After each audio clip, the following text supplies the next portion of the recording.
I'm S.A. Bradley, and welcome to Hellbent for Horror, a podcast devoted to all things related to horror, where I remind you that you used to love horror movies, and you secretly still do.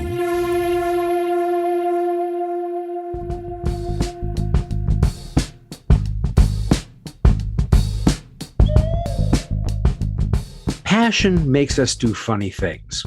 Sometimes it makes us stay up all night at a drive-in watching horror films at a dusk to dawn show, and sometimes it finds us buying the drive-in just so we can show horror films at a dusk to dawn show. Yes, the theme here at Hellbent for Horror over the summer has been passion. And now that we are officially in fall, well, I don't see that changing. The folks I relate the most to are the ones truly devoted to the wonderful world of horror 365 days a year, the freaks. I respond to those who love it so much that they aren't satisfied being spectators. They are compelled to join in the conversation. They are compelled to create something, whether it be writing or music or painting or buying a drive-in. And as is sometimes the case, the habit grows from a hobby to a full-blown junkie habit. It starts perhaps with doing an online review here and there, and then it grows to a magazine column, and then perhaps a podcast. And then it leads to making short films. And in some cases, the really chronic ones, passion leads to making feature films. And today, I have as guests Hope Madden and George Wolfe, two film critics who also create the popular Fright Club Podcast. They also created Mad Wolf, an entity that includes podcasts, film reviews, and pop culture criticism.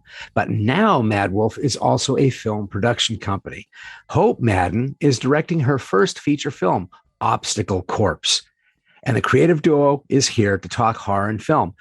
Hope Madden and George Wolfe, thanks for being on the show. Thank you so much for having us back. Glad to be here. Good to see you again. Yeah, it's great to see you folks again. I was on Fright Club, for those that may not be remembering that from being listening to my show for a while. I think it was back in 2018. We had a two-part show, if I remember, talking about best horror movie endings. And yes, we did. Yeah, it was a lot of fun. So I'm very glad. I'm actually surprised that it took so long for me to return the favor. I'm terrible that way. I'm such a bad gifter. But I'm glad that you insisted on having some of my time so we could get on here and talk. And I'm not sure if we covered it because we were on your show, but I always like to start out by talking about some of the origins that we have. And so what was your first kiss with horror? It was the movie that sent you down this road to ruin. So we'll start with Hope. It was Motel Hell. Nice. I was at a slumber party, and the family had Cinemax. So Motel Hell was not the only thing we watched that we should not have watched. A bunch of grade school girls in our Scooby-Doo sleeping bags pulled up as high as we could pull them, and it was the sound of the head bags. As everybody like. There was this line to get into the bathroom because no, we're not afraid. But you couldn't escape that sound. And I was terrified. And it's funny that I think for years I recall that it was a terrible movie, but it was just and then I remember when I finally watched it again when I was in high school thinking, this movie's awesome. Yeah, that's actually a great movie. I love Rory Calhoun at the end. I used preservatives. So you get the whole idea that it's been satire the whole time. But I also remember that movie was the first cover of Fangoria that I went, oh, that might be a little bit too much for me. The guy with a pig's head on his body and the big chainsaw covered with blood. And I'm going, wow, we may have just crossed over the line of middle America. Then you watch it and it's a ton of fun. How about you, George? Honestly, the first one was probably not a movie. It was Night Gallery. Loved Night Gallery. There were 2 or 3 episodes that scared the bejesus out of me as a young kid. And then from there, I remember seeing Jaws the day that it opened in the theater. I think I was maybe 10 years old. And then after that, I started hearing, in the later 70s, I started hearing people's parents talk about The Exorcist and how, and that just whet my appetite. Well, I got to see that. I got to see that as soon as I can. So those 3 things all together in the mid to late 70s just sent me down the road. Yeah. Yeah, that's awesome. I remember being afraid of the opening credits of Night Gallery. Yes. And kind of being freaked out by being in, like, I went to an art gallery in the city. And when my parents weren't next to me and it gets really quiet in a place like that, I started freaking out thinking about that opening.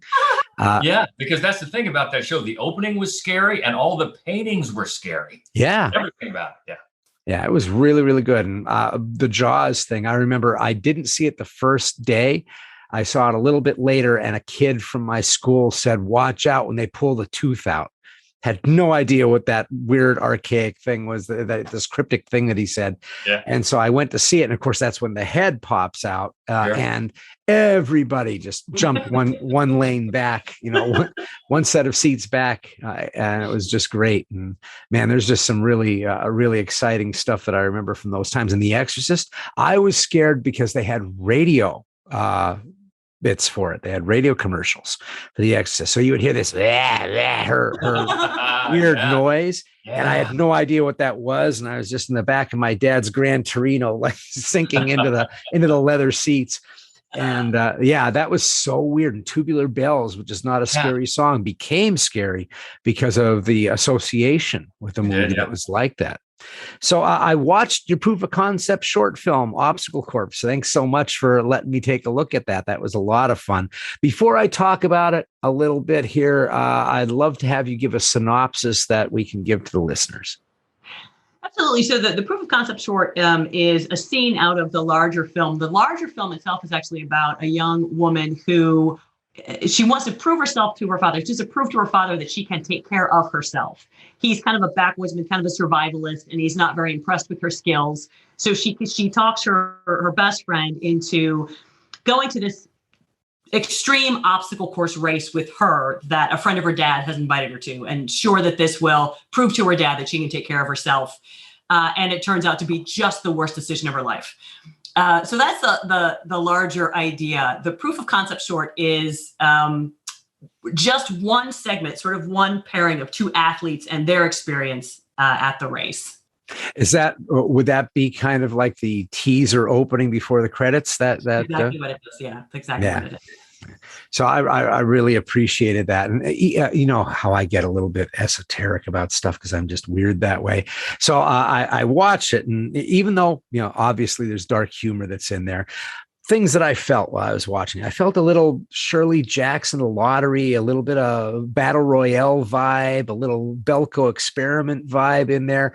And I think it's interesting because it's hitting on a theme, even though it's comedic horror, it's hitting on a theme that I'm seeing a lot now. And it's about how extreme behavior and beliefs are now passing as the new normal. And normal folks are constantly threatened, or they're coerced, or they're gaslit to conform or die. And so I can't help but feel that I see that theme kind of in here. And I mean, I'm seeing it in both fiction and documentaries. There seems to be more focus on cultish behavior. The Vow, which is about the Nexium cult that was on HBO. Mm-hmm. Wild Wild Country, the Osho guru cult. So was it a conscious decision to comment on that kind of thing? What made you want to do a horror movie about survivalists, or at least having that bend? It's funny. I think it is a conscious decision to comment on that. And specifically within this context of the idea is you're improving yourself. Like that's the idea of these races. And having been to several, mainly because George was competing. So I went along to the first couple. I had intended to compete loosely. I had intended to give it a shot, but I was in a walking boot. I had an injury. And so instead, I just really paid close attention to what was going on. I think if I had competed, I wouldn't have picked all this up because I'd have been concerned with pulling my upper body strength. But in this case, I was just mesmerized by it as like a sociological experiment. What were they doing? What were they talking about? So many people come to these dressed in costumes. There was a guy in a full Chewbacca suit, and I thought, you have to leap over fire. That's a terrible decision you've just made. But I think the bigger thing that really kind of settled in with me was this notion that this is how you better yourself. You push yourself to do these things, many of which were just sadistic. They weren't teamwork oriented. They weren't community oriented. And that's what I kept thinking, like, you know, if you want to better yourself, do some volunteer work. Like, this is dumb. So I do think that, and I mean, they're fun. People have fun doing them. I'm not, which is one of the reasons I think that it is, I took a comedic bent to it, but it was something in that cultish sort of better self-betterment sensibility that really was what took my interest. Yeah, and it only has become more relevant over the last few years as society in general has become more extreme, more tribal, more unable to compromise with the other team. So I think you picked up on that that's really good to hear you picked up on that, because I think that is something that it feeds into with a wink, wink and a satirical and some laughs about it as well. So, yeah. Well, I think that's the thing that's really interesting. Why I think horror is so cool, because it's like Frank's Red Hot sauce. It goes with everything. You just dap a little bit in there. And, you know, for me, what I hit on too was that with horror, you can actually talk about that little nagging paranoia or cynicism that someone has as they go to something like that. Because for me, it's like trust falls. Fuck the trust fall.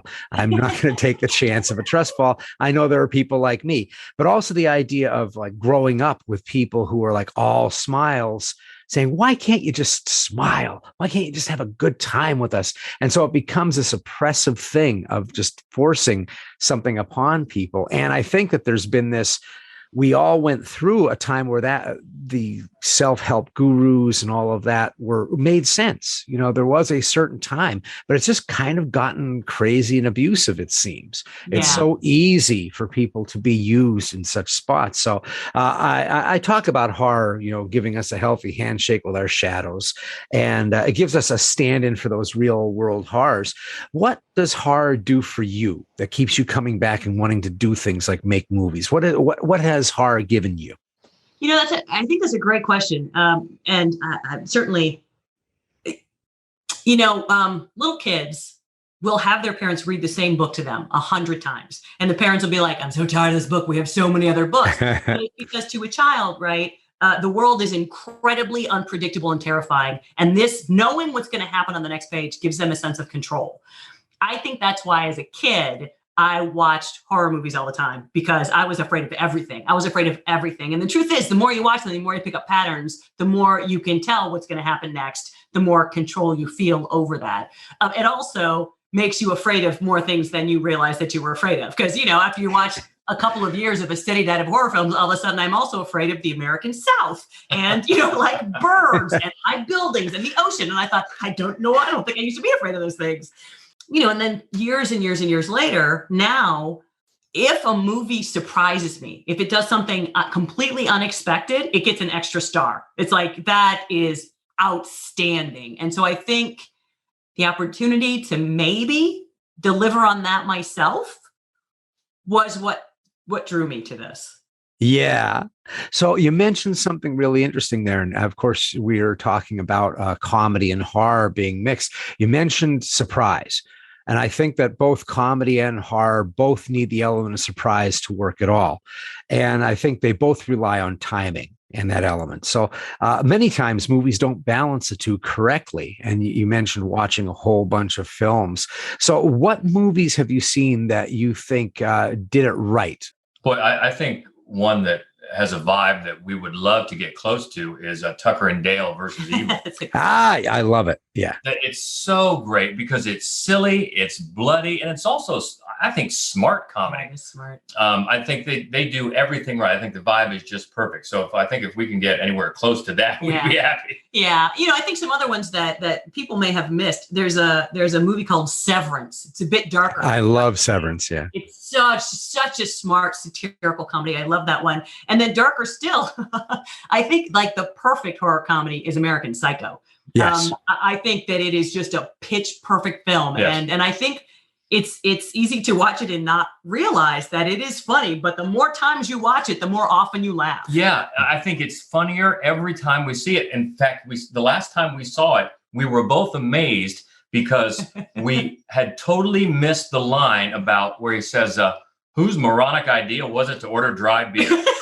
And neither one of us had caught that, and we just bust out laughing. That is so perfect. So it's hilarious in a dark comedy that is just delights me every time. Yeah, it's a brilliant social satire, and it's one of those things where, you know, sometimes it depends on who is telling the story that matters so much. Because I hated the book. I read Ellis's book, and it was just one chapter of horrible misogynistic violence, and then the second chapter is just name brands, constant name brands. And I get what he was trying to do, but boy, by chapter 8, I was done with that pattern. And the movie just allows a chapter to go by in 13 seconds. And it works so much better at that timing and rhythm space. And I think that was probably what was the biggest bit for it. I love Tucker and Dale because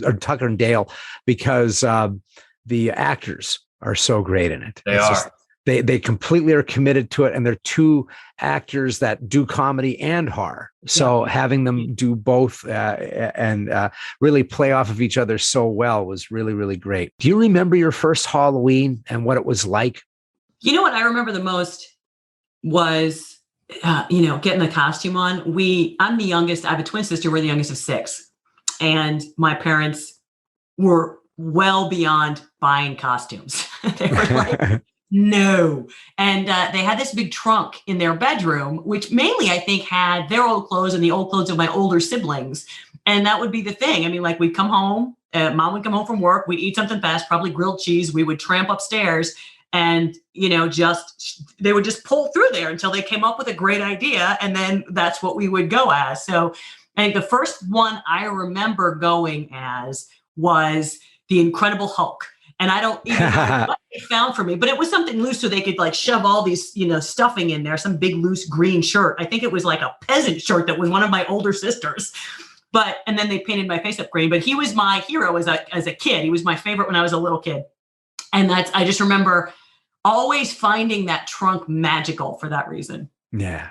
I remember loving the Evel Knievel costume that I had one year. And there's always a danger of romanticizing those things, but it just seemed to me looking back that Beggar's Night lasted for 6 hours and it was always pitch black.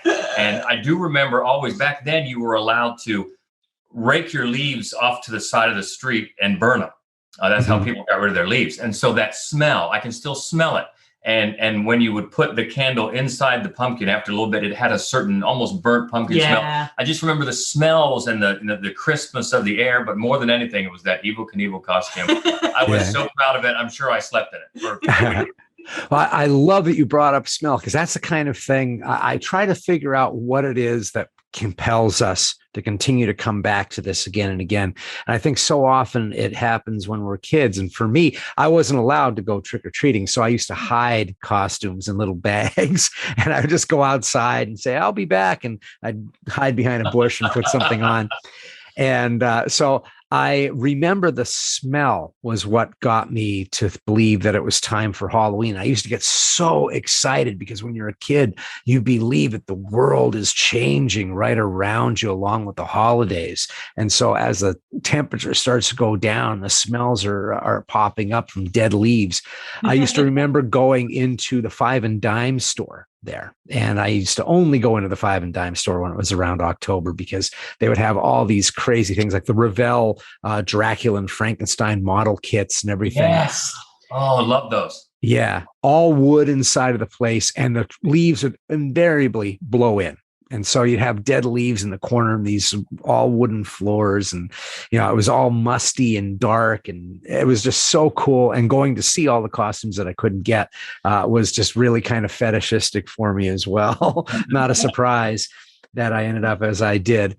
But I love that we tend to covet the costumes, right? They're super weird plastic things, but whether we invent them ourselves or whether we're emulating someone else, there is this whole thing of performing that we tend to have that comes out of the act of enjoying Halloween. And I guess that's something that I wanted to talk about too. You're both performers. You've performed by way of writing. You have your persona that you have as critics, your voice. You both have been. Did you do radio in Ohio as well? You do radio in Ohio. Yeah, I've been radio for 30 years. I still do a daily radio show here in Ohio.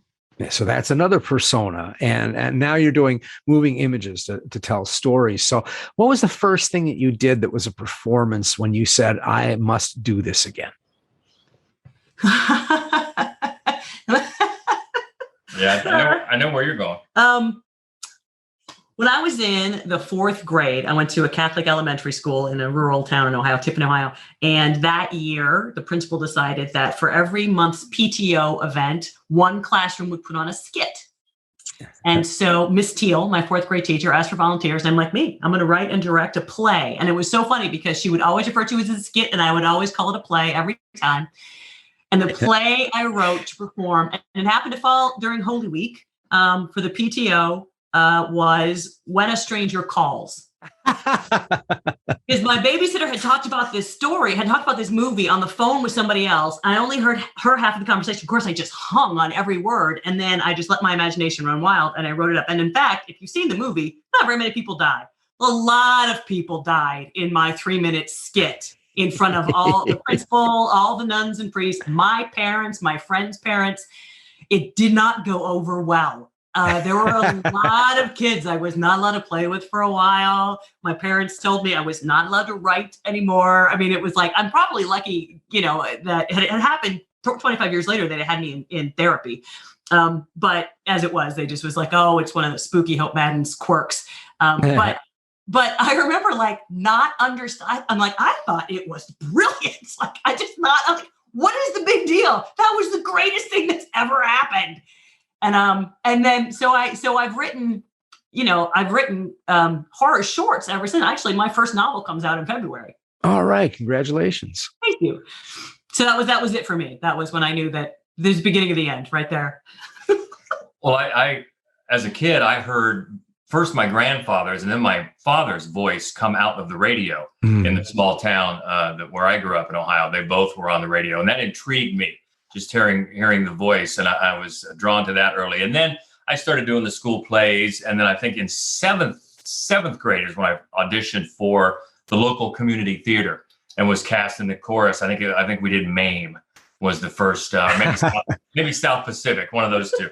So then I did community theater all through junior high and high school. So it's always something of it, but I think it started with the voice on the radio. Yeah. Yeah. So voice on the radio is really intriguing. I remember one of the first things that I learned about with Halloween was War of the Worlds. Orson Welles doing that. And that was recorded during that time period. And so my dad made this like a really cautionary tale, like, watch out what you say, because people are crazy and they're going to do all this kind of stuff. What was the thing that, since we're talking voice and we're on a podcast, even though we're doing some video here, what was the first thing that really galvanized you that you heard that was a radio play? Well, it's so coincidental. You bring up War of the Worlds. We had that on a record album.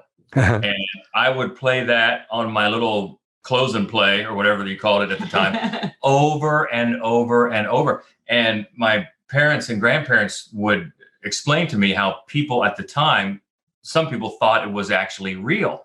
So I would listen to it thinking to myself, how could they think this was real? Because there were breaks where they say, you're listening to the and I thought, wow. So I'm sure some of that was, urban legend passed through, but still it just fascinated me how they were able to make something sound so real. And it did. It was fascinating to listen to. And I listened to that. I'm glad you brought that up because that's quite I remember having that album and listened to it over and over. We couldn't afford a movie camera or anything like that, but we could afford cassette tapes, and we had a mono tape player.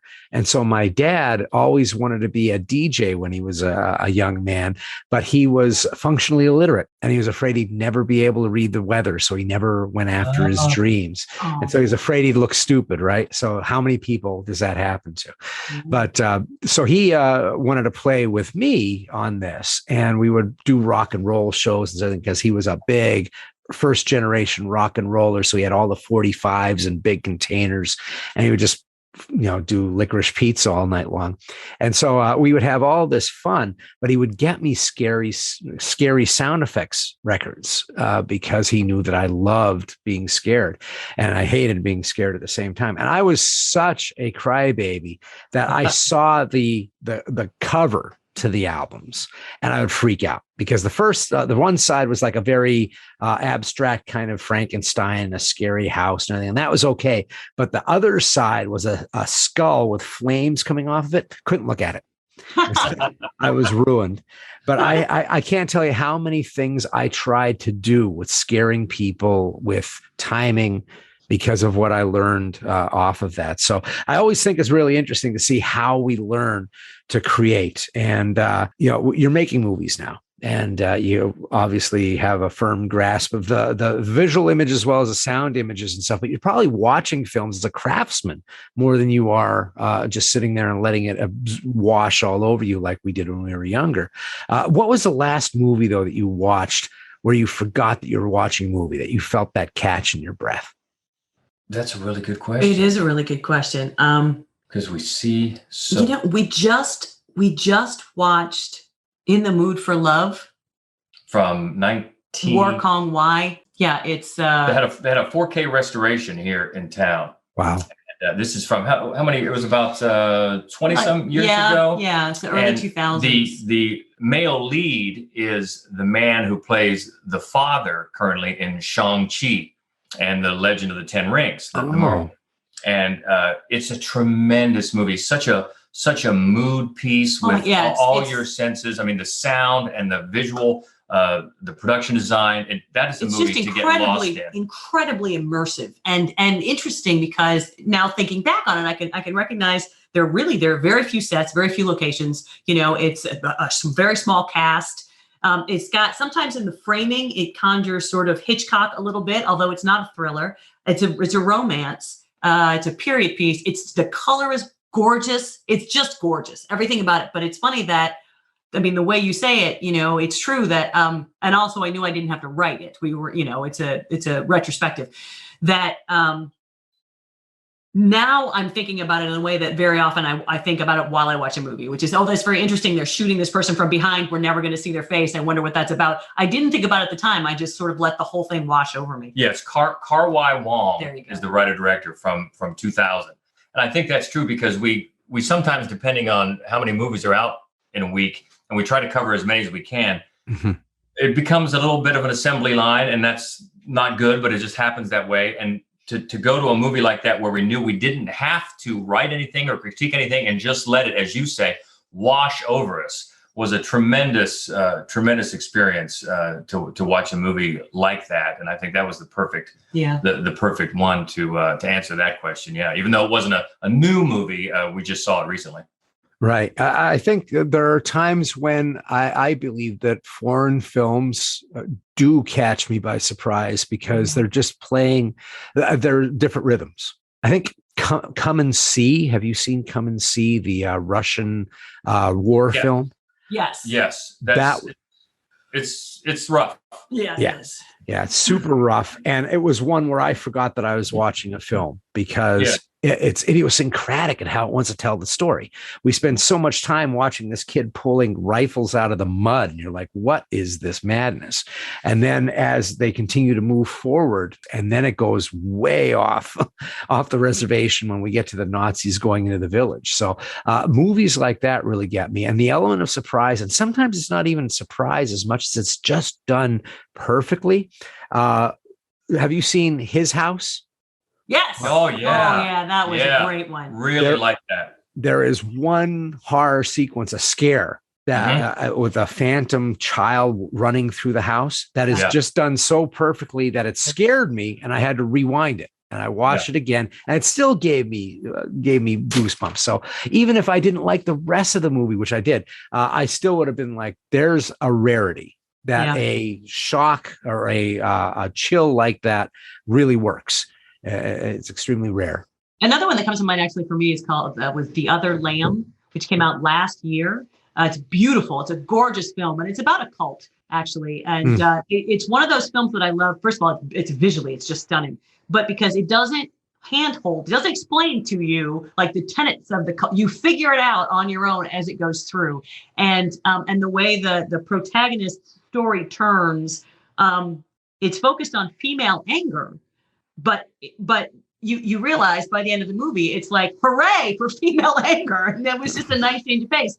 especially in a movie like this that was so just stunning, really poetic. It was just gorgeous. And for me, along the same lines, I think it was maybe last year, The Painted Bird. Oh God. The adaptation of the famous Jerzy Kosinski book. Right. Really rough to watch. Visually, the cinematography, just exquisite with these, when you mix the beautiful images with the horror of what they're showing. Yeah. Is an incredible contrast. And that's a movie that is incredibly, it's such a conundrum of the sacred and the profane. Yes. But it's a wonderful, it's a weird word to use when the story goes the places that it goes, but it's an incredible film experience. Let's put it that way. And I think because it's so episodic in its structure, yeah, that you're constantly surprised. Like you never know what, you're never expecting whatever is going to happen next, because it doesn't follow a traditional 3-act structure. Plus you keep seeing familiar faces. You'll see Harvey Keitel pops up in one, and then Udo Kier, and some other famous faces that make you stop and go, oh, and then something awful happens, and it's just it's quite an experience. That's the kind of thing that I call horrible beautiful. I love when we find those images that somehow give us a sense of awe, because they're absolutely beautiful, but they're also, around something that's really disturbing. That's what I like about Tarkovsky. You watch Tarkovsky's stuff, and he can make things that seem absolutely normal, watching a coffee mug slowly lose its precipitation. You're like freaking out because the camera's on it for so long, and he plays a strange string music, and you're like, what the hell's going on here? Yeah.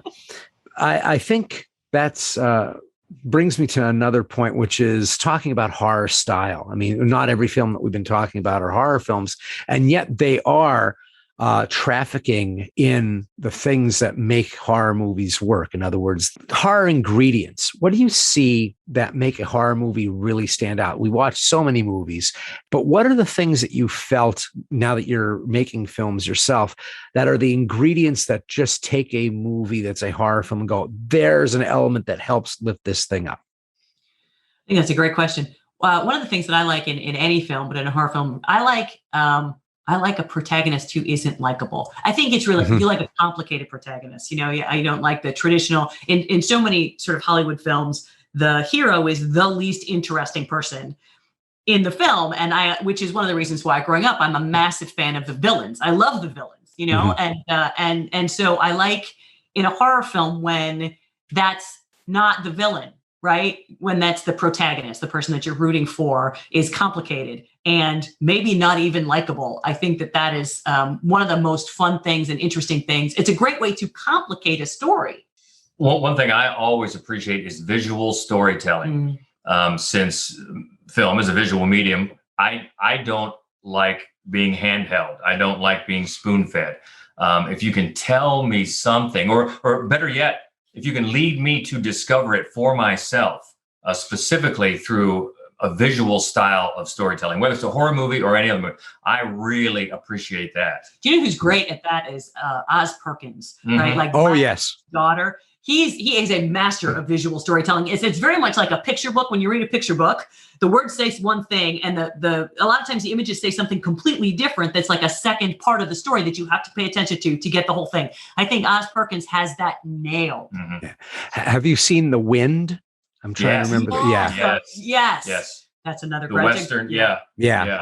That's one that I really felt in that same fashion, because we're not even linear with time, right? And I didn't even get it till a little bit later that we were not in linear time, and so that completely freaked me out. You mentioned unlikable protagonists. I think that's really interesting, because it's something that I'm thinking that I really like, and I think maybe some people are exhausted by it at this point.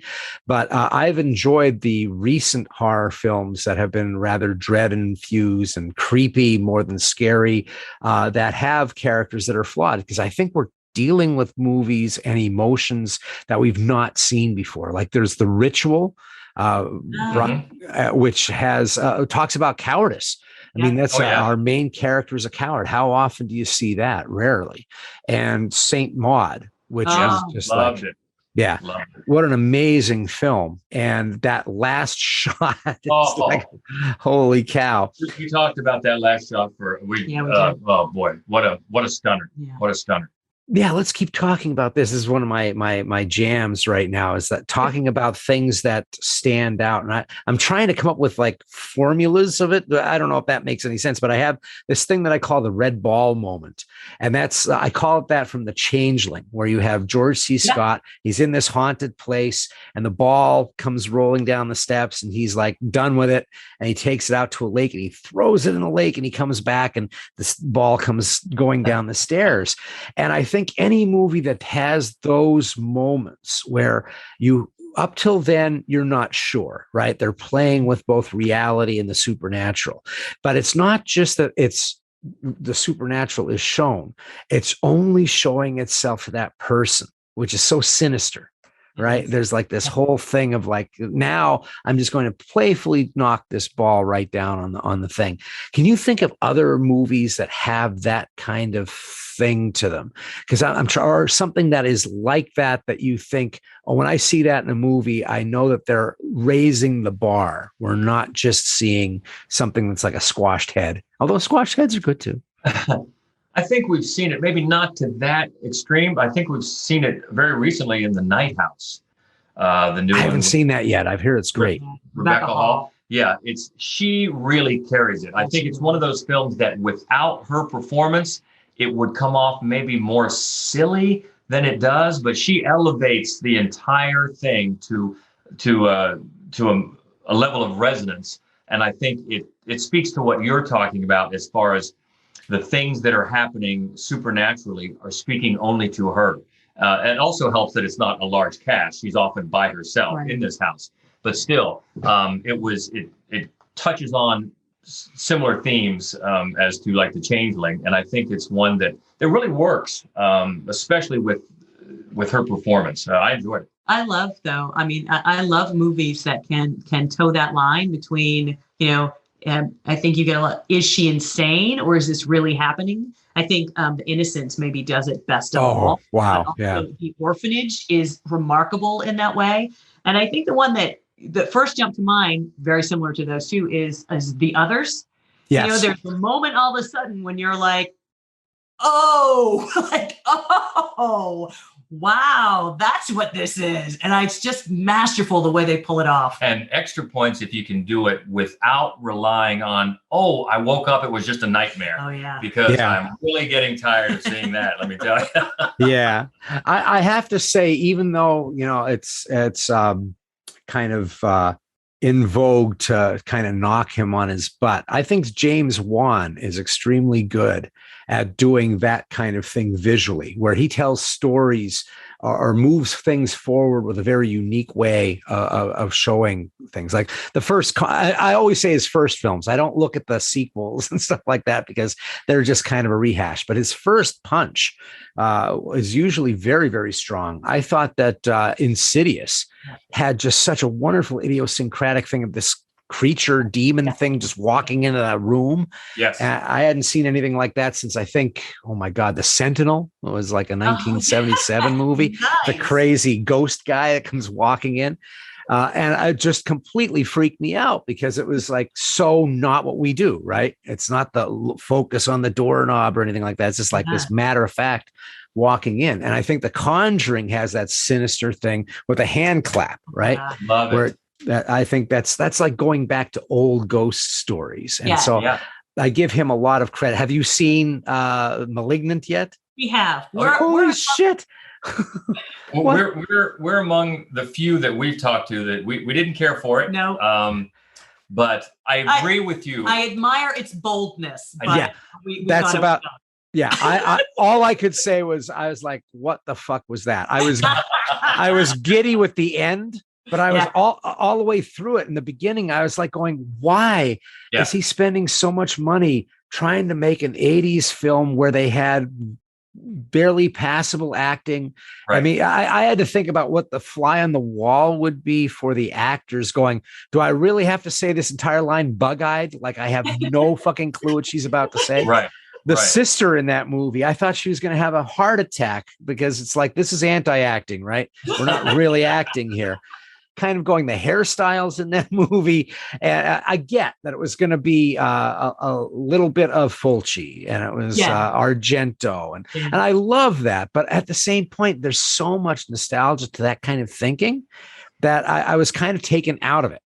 But I did love the monster. I thought that's hilarious because I figured it was going to be like a De Palma thing going on. And anybody who hasn't seen it, I apologize if I'm giving things away. But the end was like, okay, so that's out there. Now we're like Chinese Ghost Story Part 1 and 2 are suddenly appearing in this movie. This is madness. Yeah, it was a nice combination of a love of a certain era of Italian and Japanese horror kind of mushed together. I think one of the things that we thought is if they could have trimmed 40 minutes of it and just gone balls out the entire time. Yeah. We would have just embraced the boldness, but the fact that you had to sit through so much to get to that third act, I love the fact that some people are loving it so much, and that's great. Yeah. But just for me, the first 2 acts were just, like you said, took me completely out of it. So when that craziness of the third act came, I was already out. I didn't embrace it. I thought it was just so dumb.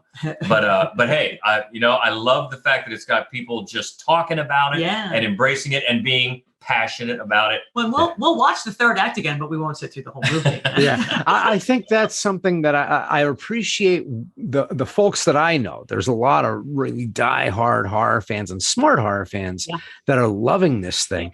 And I get what they're saying in the way of, wow, somebody gave him money to make that. Right. Like these are the kind of movies that we had to like sift through bargain basement VHSs in a corner room somewhere to be able to find. And they were only kept alive by the whispers of fans. And here we have this strangeness in at times there can be some very cookie cutter stuff that comes out. So it was really, I get the boldness. And I have to say the stunt work was amazing. And that end sequence, I was just like, oh, this is great. It's, I don't want to make comparisons exactly, but there is this thing that I'm loving right now, which is this throttle, like somebody forgot to turn the throttle down on these movies where, oh, this is how a movie normally will land. No, wait a second. It's not. It's about to take off. Something crazy is happening. And that's kind of how I felt that Malignant was going. And that's kind of how I felt the new Candyman went. The end of Candyman was like, I felt the chills, like this is about to get really, really interesting. Yeah. And I was mad in a way that it ended where it did, although it ends with that wonderful line that just puts it all into space. But I was going, this is what I was always looking for, the ghost story where wait a second, there's no reason to stop with this one guy. In fact, I've been mistreated by everybody in town. I would have loved to have seen like the lights starting to go out in downtown Chicago and just know that this thing's coming through, this reckoning. And so I love that kind of thing. I love that originality that seems to be happening. I love the ruthlessness of that. Sort of on that theme, there's a film, Candicia, from, I think it was Shudder, was it not? And it's another take on the Candyman legend, but from a different cultural perspective that goes places like that, where they think they're summoning the entity for revenge on one particular party, and the entity has other plans. I love that. And so I'd recommend that one too. It's called Candicia. I believe it's on Shudder. Yeah. You'll have to send me a link to that because I also want to get a list of the things that we talk about today so that we can put that out to folks as well. So I was thinking of another thing that I love about a good horror movie, and it's a good story within a story, right? So you mentioned Jaws. The USS Indianapolis is the ultimate of those stories. And I think any horror film that takes the moment to add a foreshadowing through a disturbing story is so great. And that's what I thought the entire movie Seven was nothing but those stories. We see nothing. It's just one conversation after another of these horrible things. We see the aftermath, then we hear the story, and that has so much power to it. Can you think of any others that are just like really strong ones that you can think of? I'm thinking of like Gremlins with the dead Santa Claus in the chimney. Yeah, it's funny. The only one that comes to mind for me is Cabin Fever, which is not a film I particularly liked, but there's a story that they tell in the middle of it around the campfire. It takes place at a bowling alley, and I remember watching it at the time, thinking, this part right here isn't lifted from other better movies. This part right here is fascinating to me. And it's funny because it does the opposite of what you're saying. It's like it made the whole rest of the movie feel stale. That's funny. Yeah, I understand that. Honestly, I felt that way about, it's not a horror movie. I felt that way about the first John Wick movie. I thought, I want to know about this hotel. Yeah. And now they're making, I thought from the very beginning, I thought this is interesting. And I know John Wick has now become its own property, its own phenomenon, but I'm so glad they're finally getting around to doing something with the hotel itself. Yeah. Not a horror film and not necessarily a John Wick thing, but somebody, have you seen Pig? Oh yeah. Oh yeah. Oh my God. Yeah. Masterpiece. I was like, so great. I couldn't believe how good that movie was. And talk about idiosyncratic, that whole, and that's a story within a story, right? The moment when he's sitting there looking at the chef and the chef comes out and has this whole thing, goes, what happened to the place that you wanted to do, the brew pub? Brew pubs don't make. And he's like, they don't care about you. None of them care about you. And it was like, I get chills thinking about that. That is a movie for anybody who's ever tried to create. And, there's a moment like that actually in The Green Knight as well, which is, and it's the same thing. They're telling a story inside a fable itself. And it was, again, what a beautiful film that was. Oh yeah. And I don't know how many people told me how much they hated that. And I was like, I can't even figure out why you would hate that. I'm with you. Yeah, I'm with you. I was just at a convention. I did my one-man show, which is like my horror manifesto. And I talk about a lot of things that drive me crazy about fandom. And one of them is, if you can't handle horror movies now because you willfully don't want to look at the context that they're being made of, and assuming that things have to stay the same, then you have nobody to blame but yourself. If, on the other hand, teenagers don't understand The Exorcist anymore because we're in a much more secular world where the Catholic Church does not have such a grip on things, and it's no longer a new story to talk about a more cynical world taking over. Hey, I understand they don't get that because context has changed. Pacing has changed. Cell phones and an entire computer in your pocket was not around at the time that The Exorcist was coming through. So it does change contextually what's going on. But if you're old like me and you're looking at things and you're going, well, that just doesn't make any sense, dude, you haven't kept up. Yeah, that's another thing that drives me crazy is the criticism, especially toward horror movies, that people don't like them they're getting political now. Right. They're political. God. Where have you been? Since Godzilla. I mean, they've always been right. Right. Yeah. Well, since Frankenstein, Mary Shelley's Frankenstein is a comment on the Industrial Revolution, if anything. I mean, you basically have the golem and a rabbi, and then it's suddenly, add electricity and add a production line. And all of a sudden you've got this whole different story. And it drives me crazy. In fact, that's one of the things that I was saying recently on at this thing was, if you want to really know what drove people crazy, what the anxieties were of any decade, watch the drive-in movies, watch the grindhouse movies, watch the B movies. Don't look at even the good horror movies that everybody thinks about. Look at the ones that lived or died on whether or not they got middle America going crazy. Yeah. And if they had the ability to freak people out, that was because they were tapping into whatever the anxiety was at the time. It's always been political. You just happen to be on the side that was boisterous about the politics, right? You were on the side that was kind of pulling away the emperor's clothes. And being on the other side of that isn't that fun. And really, that should be a cautionary tale to the viewer, not a problem with what's being done. When you realize that you're the emperor, you got to rethink things. Right. And I mean, I've had that happen. And that's, what do? You either ignore it or you go, wow, I have something to learn. But so what's the one thing that you want to share with horror movie fans that makes you want to create? What's the thing that it drives you? You've done all sorts of performance. Now you're here in the big bucks of movie creation. I watch a lot of movies. I watch a lot of movies. And I know that there is a place in horror for all the voices. I'm not sure that that's the case with other genres. I really am not. And in horror, all the voices are listened to, and it doesn't matter what you need to say. You're welcome to say it here. And I think that is important to me, and that I've always supported it. I've always wanted to support it. And now I want to partake.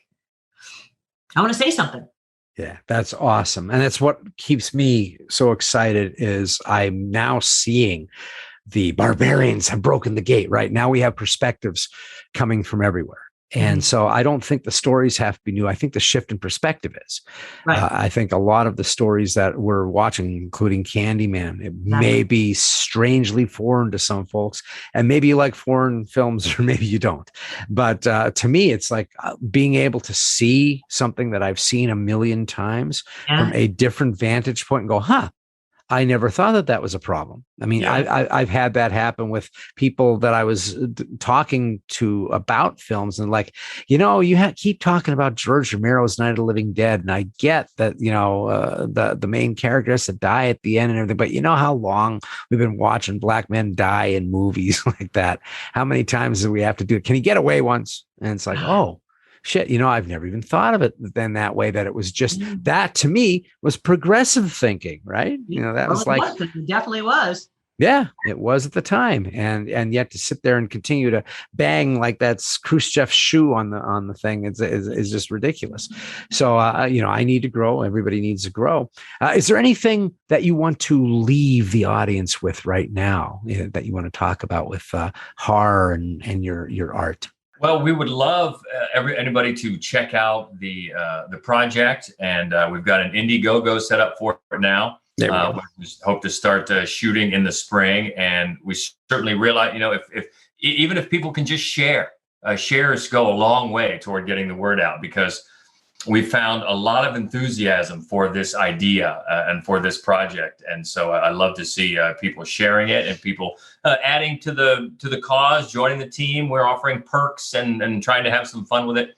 So just check it out. It's on all of our socials, madwolf.com, and Obstacle Corps has its own Facebook page and Twitter. Yep. And, I think it can be a risky thing to support an Indiegogo campaign. I understand that. So I think it's good for people to know we have seeded the budget. We have enough money to make a movie. The Indiegogo is going to help us make the movie we want to make.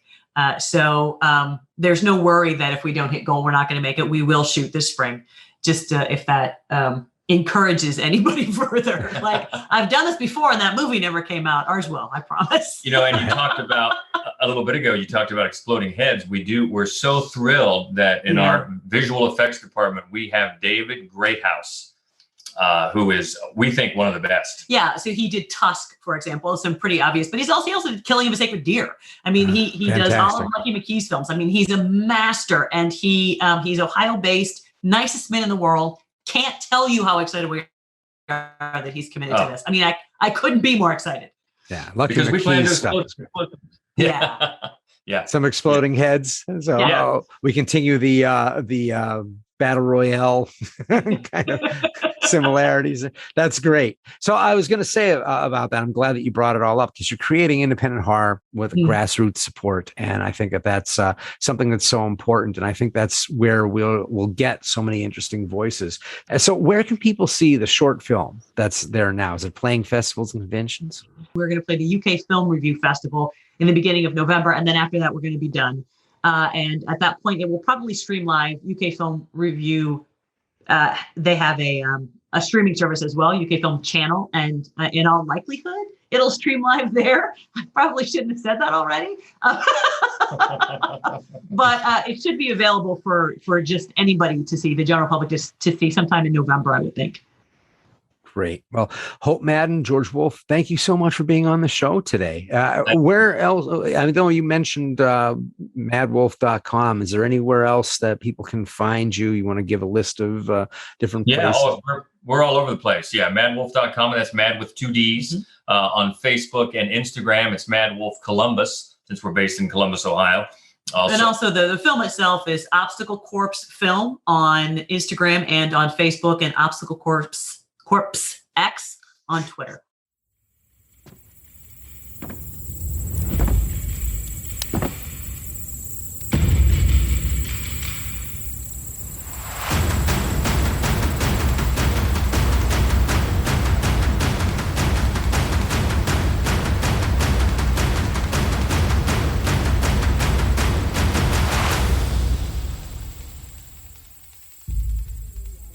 Hi there, she is Hope Madden. He's George Wolf. And we are Mad Wolf, and we're here to tell you about a great new movie that we are inviting you to help us make. It's called Obstacle Corpse. Do you know those people who head up to isolated areas to test their limits on dangerous, sometimes sadistic obstacles? This is like that, except this race will kill you. We also run these races, and they are completely bananas. A lifelong horror fanatic with a podcast and film series to show for it, I've also been a film critic for 20 years and a passionate supporter of independent film. Basically, I've trained my whole life to make this movie.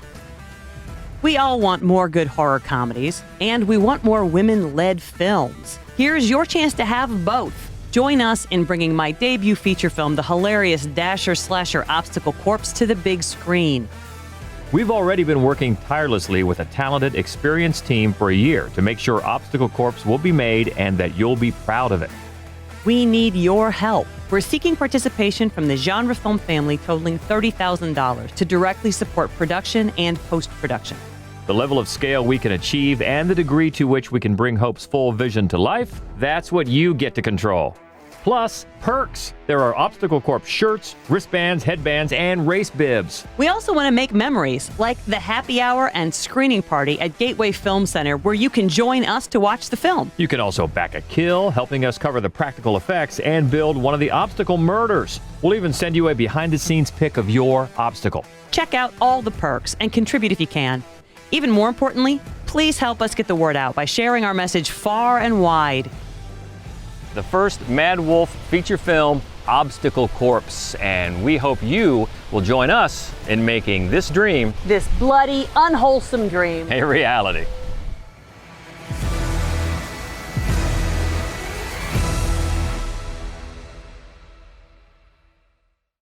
Fantastic. And once again, thanks so much for being on. And I also want to thank those that are out there in podcast land having a little bit of a fun time being a fly on the wall with us, having our conversation.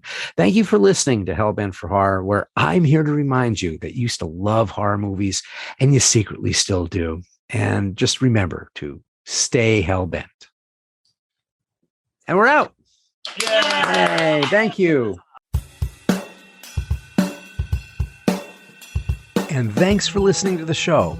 Hellbent for Horror was written and broadcast by me, S.A. Bradley, and produced by me and Lisa Gorski. You can find more on our website, hellbentforhorror.com, and I'm also on Facebook at facebook.com/Hellbent for Horror, and my Twitter handle is Hellbent Horror.